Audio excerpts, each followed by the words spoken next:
morrido por nós, sendo nós ainda pecadores. Logo quanto mais agora, sendo justificados pelo seu sangue, seremos por ele salvos da ira. Porque se nós, quando inimigos, fomos reconciliados com Deus, mediante a morte do seu Filho, muito mais agora, estando já reconciliados, seremos salvos de sua ira. E não apenas isto, mas também nos gloriamos em Deus por nosso Senhor Jesus Cristo, por intermédio de quem recebemos agora a reconciliação. Portanto, assim como por um só homem entrou o pecado no mundo, e pelo pecado a morte, assim também a morte passou a todos os homens, porque todos pecaram. Amém, irmãos?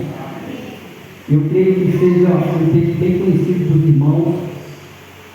O apóstolo Paulo, os irmãos há de conhecer a história, ainda que de forma resumida. Um homem de um alto entendimento doutrinário, estava estudando para ser rabino. Isso 75 anos após o nosso Salvador ter voltado para o seu trono de glória. Foi o ano em que foi escrito, aproximadamente, o que a história conta, o livro de Romanos, a carta aos Romanos. São 14 cartas atribuídas ao apóstolo Paulo. Porém, o que se sabe, ele escreveu só 7 dessas cartas. Essa seria a primeira. A segunda seria a 1ª e 2ª Coríntios. A terceira, Filipenses. A 4ª, Tessalonicenses. A 5ª, Gálatas. E a última, Filemão. O fato, irmãos, é que o apóstolo Paulo, ele deixou uma ênfase muito grande na carta aos Romanos. Nenhuma outra carta do apóstolo Paulo, ele faz questão de explicar a questão da graça que nos alcançou. Isso não repete nas outras cartas. Eu já li há um tempo atrás as cartas de Paulo, e todas elas têm algo que nos dá um norte, que dá um norte para a gente pesquisar. Essa carta, especificamente falando, ela trata da graça que nos alcançou. Não é de 1 Coríntios, 2 Coríntios, Paulo vai enfatizar mais a respeito do evangelho genuíno, a defesa pelo sagrado por não haver heresias dentro das igrejas.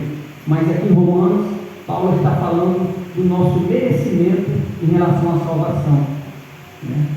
E Paulo deixa bem claro aqui, ele começa esse versículo 7 com uma frase, uma testificação, que o apóstolo Paulo diz que dificilmente alguém morreria por alguém. Paulo diz que dificilmente alguém morreria por um justo, irmão, por um justo. Quando a gente estuda o Evangelho do Senhor Jesus, a gente lembra daquele momento em que ele se absteve dos amigos e das comidas e foi para o deserto. Lá ele ficou 40 dias. Nesse mesmo tempo, o inimigo de nossas almas levou Jesus ao pináculo, que era o ponto mais alto da montanha do entorno de Jerusalém. E ali mostrou para ele todos os reinos. É certo uma coisa, a história esclarece que o inimigo de nossas almas, eu não gosto muito de falar esse nome da igreja não, mas ele não é poderoso tanto quanto o nosso Deus.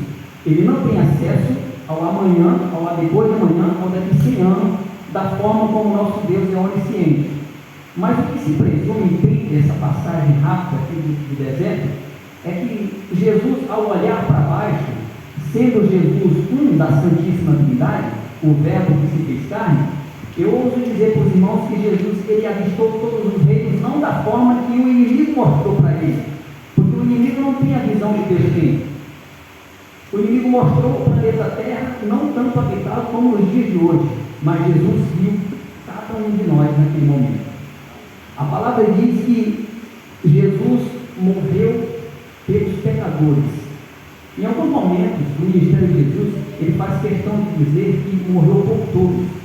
Mas quando a gente começa a andar pelos livros proféticos, ali, por exemplo, no livro de Isaías, no Evangelho, no capítulo 53, a palavra diz que Deus se agradou moer Jesus, se agradou flagelar Jesus, para que nós pudéssemos ter uma nova chance.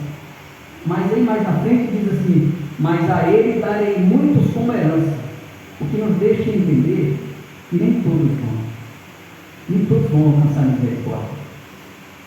O apóstolo Paulo, quando ele escreveu o livro de Romanos, 57 anos depois de Cristo, nos tempos do imperador Tibério, Nero, depois que Nero morre, assume Nero, mas continua a mesma saga da busca pelo desfecho daquilo que seria a nossa igreja hoje. Jesus deixou uma semente no coração de 12 pessoas, e essa semente veio agora a alcançar outras nações. E o apóstolo Paulo era o homem designado para terminar essa doutrina, essa religião. Então ele foi com muita audácia e muita coragem atrás dos cabeças dessa igreja primitiva, a saber, Pedro, João, os profetas, Barnabé, entre outros, que estavam ensinando a respeito dessa boa nova da salvação através da morte de Cristo e da ressurreição. Mas Paulo teve uma revelação que posicionou ele do outro lado do time, por assim dizer. E Paulo estava perseguindo e assolando a igreja de Cristo, e agora ele está do lado da igreja de Cristo. Agora ele se vê numa posição contrária.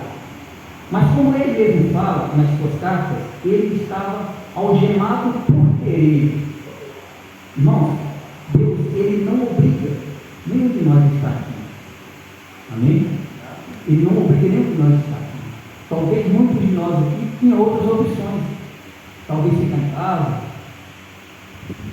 Ele não obriga. Nós estamos aqui porque o Espírito Santo nos alcançou.